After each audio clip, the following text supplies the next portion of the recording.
Halo teman-teman, kembali lagi bersama channel Kelas Coding dengan Hendro. Ya, pada video kita kali ini saya ingin membuat sebuah video yang tidak terlalu panjang ya, hanya untuk menjawab pertanyaan dari teman-teman yang DM saya tentang bagaimana integrasi Spring Boot ke aplikasi desktop yang ditulis menggunakan Java Swing. Oke.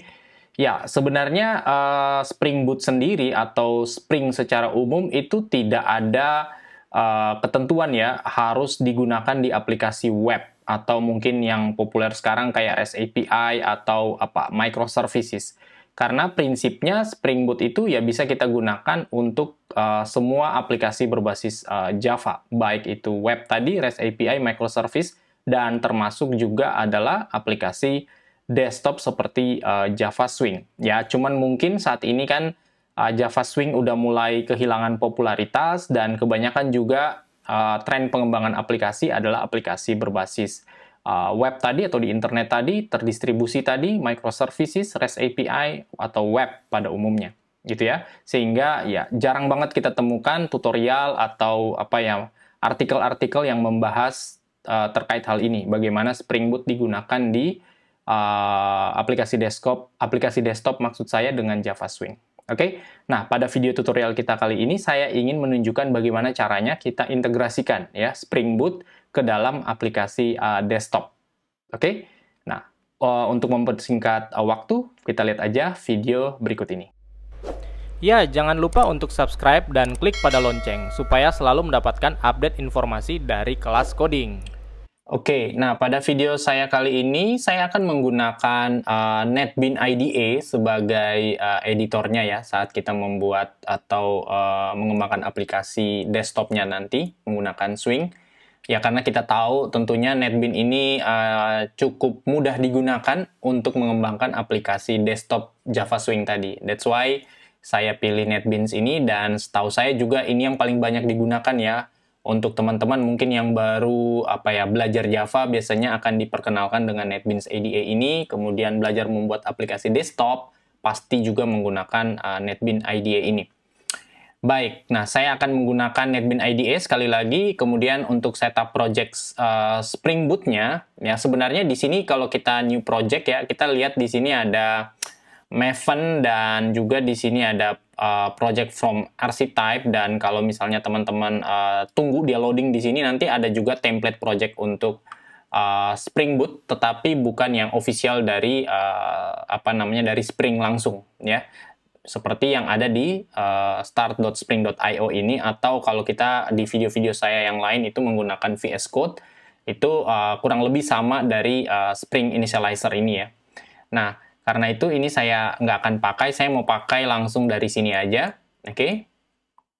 Kemudian ya kita pilih Maven Project, Java, sama aja seperti di VS Code sebenarnya. Kemudian versinya, kemudian grupnya di sini saya pakai kelas coding aja, ya saya ganti kelas coding demo desktop Spring Boot gitu. Kemudian deskripsinya terserah, kemudian ini saya ganti package-nya, packaging-nya itu jar, versi Java-nya 8. Kemudian dependensinya, kita nggak akan menggunakan dependensi apapun untuk saat ini, karena saya hanya akan demoin bagaimana Spring Boot itu diintegrasikan dengan aplikasi desktop. Gitu ya. Jadi belum akan terintegrasi dengan database, atau mungkin menggunakan library-library atau starter pack yang lainnya. Mungkin akan saya pertimbangkan untuk di video-video yang akan datang. Untuk saat ini yang simple aja dulu. Oke, kira-kira seperti ini setupnya, kemudian kita generate. Ini nanti akan mendownload sebuah project, gitu ya. Dan project ini kalau misalnya kita buka, kemudian tinggal diekstrak aja ya. Kita buka dan kita ekstrak gitu. Setelah diekstrak, misalnya, dan selanjutnya kita buka dari NetBeans. Oke, jadi tadi Spring Initializer kita butuhkan cuma untuk mendapatkan semacam template project-nya gitulah. Iya, kemudian kita buka aja NetBeans IDE kita yang tadi. Kemudian ya project yang tadi kita download, kita ekstrak, kita bisa buka dari NetBeans IDE. Seperti biasa aja langsung open. Misalnya tadi saya ada di downloads ya, ada di downloads. Mana nih downloads? Ini dia downloadan saya. Nah, ini dia tadi desktop demo desktop Spring Boot. Ini saya open aja projectnya di NetBeans IDE. Dan kita tunggu beberapa saat. Oke. Dan harusnya kita akan menemukan aplikasi kita. Seperti biasa lah, ini aplikasi Spring Boot. Pada umumnya pasti akan ada starter seperti ini. Oke, sebentar. Ini mungkin saya ubah sedikit konfigurasinya ya. Sebentar supaya teman-teman bisa ngelihat source-nya ya. Ini terlalu kecil fontnya. Ya, terus terang NetBeans ini udah lama saya nggak pakai, teman-teman. Jadi, ini baru fresh saya install lagi. Ya, sehingga belum sempat saya setting gitu untuk preferensinya supaya lebih nyaman kita pakai gitu. Ya, misalnya untuk font ini saya gedein supaya teman-teman bisa lihat dengan mudah gitu. Oops, sorry. Ini defaults-nya. Iya, harusnya sudah. Ya, NetBeans memang agak terlalu berat ya menurut saya. Makanya kadang-kadang lag gitu ya. Khususnya di komputer saya yang udah lumayan overload dengan service-service yang running di background. Oke, nggak apa-apa. Oke, semoga bisa kelihatan ya. Semoga teman-teman bisa kelihatan source code-nya. Baik, selanjutnya ya ini sekali lagi ini Spring Boot application pada umumnya. Kan kita bisa cek di file POM-nya, sorry. Di file POM-nya di sini kita nggak punya sama sekali dependensi yang lain ya selain Spring Boot Starter gitu ya, dan Starter Test ini udah defaults-nya. Oke, jadi nggak ada dependensi ke hal-hal lain. Nah, selanjutnya saya mau buat sebuah service di sini. Seperti biasa, saya buatkan sebuah kelas baru. Misalnya saya beri nama aja Hello Service gitu ya. Ini cuma demo aja. Jadi, saya mau buat service. Kemudian service ini nanti, kita panggil dari aplikasi Java Swing kita ya. Oke, kalau dia bisa dipanggil gitu ya. Kalau dia bisa dipanggil, itu artinya aplikasi desktop kita atau aplikasi Java Swing kita sudah terintegrasi baik dengan si Spring Boot.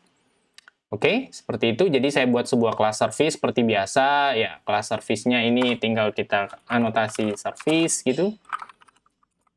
Jangan lupa kita import ya dari Spring.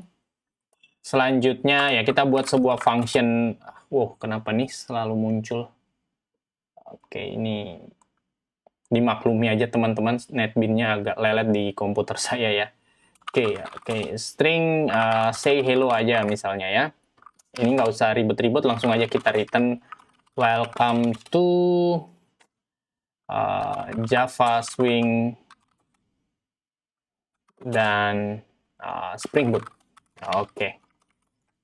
Ya, kalau kita bisa mendapatkan output ini nanti dari Java Swing-nya, artinya sebenarnya saya udah terhubung dengan si Spring application. Baik, kemudian saya akan buat di sini, ini nanti akan kita hapus ya, jadi ini kan startup-nya ya, startup dari aplikasi Spring Boot kita. Nah, ini akan kita pindahin. Nah, startup-nya adalah aplikasi desktop atau Java Swing. Nah, dalam hal ini saya mau buat frame aja ya. Di frame di sini kita beri nama main app. Oke, kita finish. Nah, si main app ini yang nantinya akan menjadi Spring Boot application-nya. Ya, tentunya di dalam aplikasi desktop yang kompleks kita bisa saja punya lebih dari satu frame ya atau window gitu. Dan tapi tetap harus punya satu sebagai startup-nya kan ya. Nah, itu yang akan kita lakukan di sini. Kemudian mungkin saya tambahin button kali ya. Ini cuma untuk simulasi nanti berhasil nggak kita panggil gitu. Saya taruh di sini, ini saya, saya ganti teksnya misalnya click me. Oke, ini tadi click me ke sini ya, dia akan dieksekusi di sini. Oke, nanti itu biarkan aja dulu, yang penting udah ada. Ya, kecilin dikit. Oke, seperti ini. Kemudian saya view dalam mode source. next. Nah, di sini yang paling penting itu, yang pertama adalah kita annotate main app ini atau frame kita ini sebagai Spring Boot application. Nah, seperti ini. Oke, dia di-annotate sebagai Spring Boot application. Nah, kemudian ya kita bisa inject si service kita tadi. Ya, misalnya di sini saya buat private hello service tadi. Nah, kita beri nama service aja di sini dan ya, sorry. Dan seperti biasa saya bisa pakai auto wired di sini. Oke. Auto wired, sorry. Auto wired. Ya, saya bisa pakai auto wired di sini seperti biasa.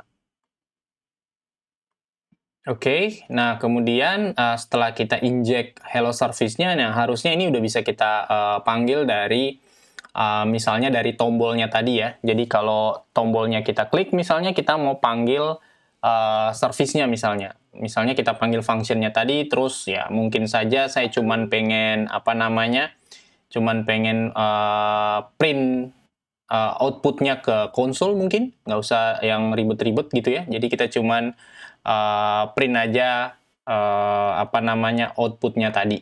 Misalnya kita system.out.println gitu. Oke. Jadi saya bisa saja langsung yang ini tadi saya klik. Nah, yang ini saya bisa langsung panggil aja sih ini misalnya kita system.out.println service.sayhello tadi. Oke.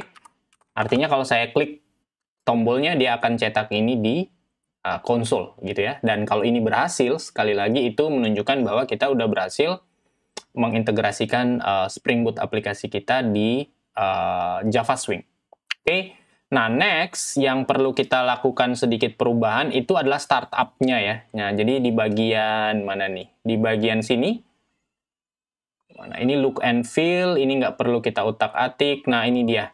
Nah, saat kita start aplikasinya ini sedikit berbeda. Nah, di sini kan dia start aplikasinya gitu ya, langsung aplikasi Java Swing-nya yang dijalankan. Nah, kita pingin ada override konfigurasinya si Spring Boot. Karena secara default Spring Boot itu atau aplikasi Spring yang biasa kita gunakan itu secara default dia headless-nya itu true. Jadi nggak ada tampilan lah istilahnya. Oke. Nah, ini kita override, ini saya komen aja, terus kita tambahkan di sini. Jadi kita buat override-nya di sini, configurable application context. Nah, ini dia, kita bikin konteksnya, new Spring application builder. Terus application builder-nya kita adalah main app kita sendiri. Ya.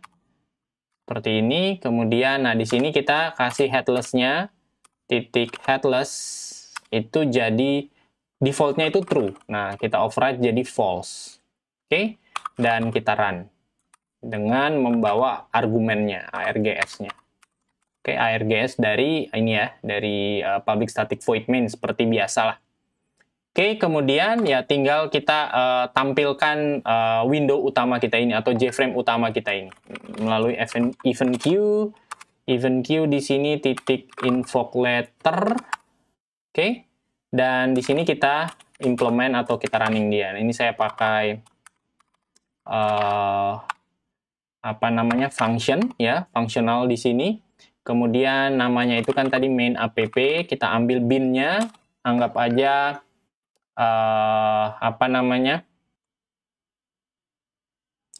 Oke, main app di sini kita buat bin-nya lah gitu ya. Jadi ini misalnya app-nya ini kita ambil dari konteksnya, kita get bin. Jadi artinya aplikasi frame kita ini atau main frame kita ini itu udah dalam kontainernya si Spring ya. Jadi yang kita ambil dari sana gitu ya. Kita ambil dari sana titik class. Oke. Setelah saya dapat, nah app-nya ini yang tinggal kita set visible. Nah, dia akan ditampilkan true. Nah, di sini artinya apa? Artinya tadi kita override dulu konfigurasinya si Spring.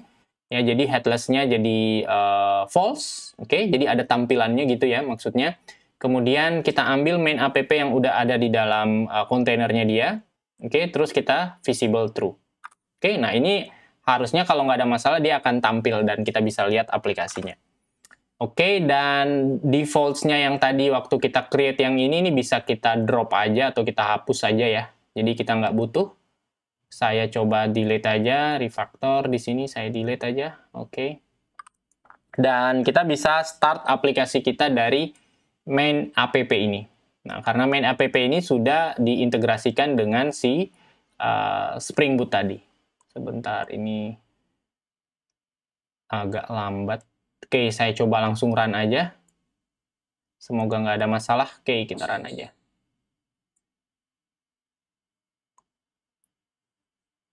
Oke, kita tunggu beberapa saat.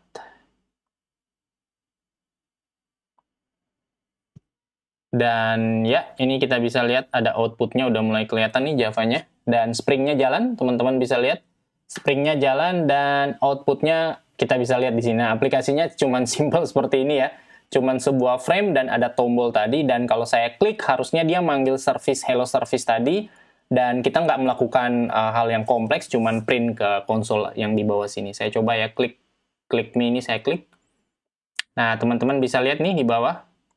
Kita bisa lihat ada string yang dia tampilkan atau yang dicetak. Artinya saat saya klik berkali-kali di tombol ini, si Java Swing tadi, si tombol ini itu memanggil service dari si Spring Boot ya. Jadi service miliknya si Spring Boot. Nah, teman-teman bisa bayangkan berarti kalau dia udah bisa manggil service-nya, artinya service juga udah bisa manggil misalnya repository. Misalnya ya, repository misalnya itu udah bisa memanage atau memanipulasi misalnya entity class gitu ya, Spring Data gitu ya, dan nanti terhubung ke database.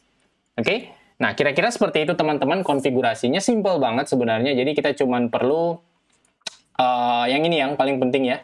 Yang paling penting itu yang ini, kemudian main swing application-nya atau startup application-nya ya, misalnya di sini main app-nya itu jangan lupa di anotasi Spring Boot application. Ya, kurang lebih seperti itu teman-teman, dan semoga menjawab pertanyaan dari teman-teman yang bertanya tentang bagaimana integrasi Spring Boot dengan aplikasi desktop berbasis Swing. Oke, sekali lagi semoga ini bermanfaat, dan bagi teman-teman yang belum subscribe, silahkan di-subscribe, di-like, dan juga di-share ke teman-teman lain yang mungkin saja juga membutuhkan konten-konten seperti ini. Terima kasih dan sampai ketemu di video kita yang akan datang.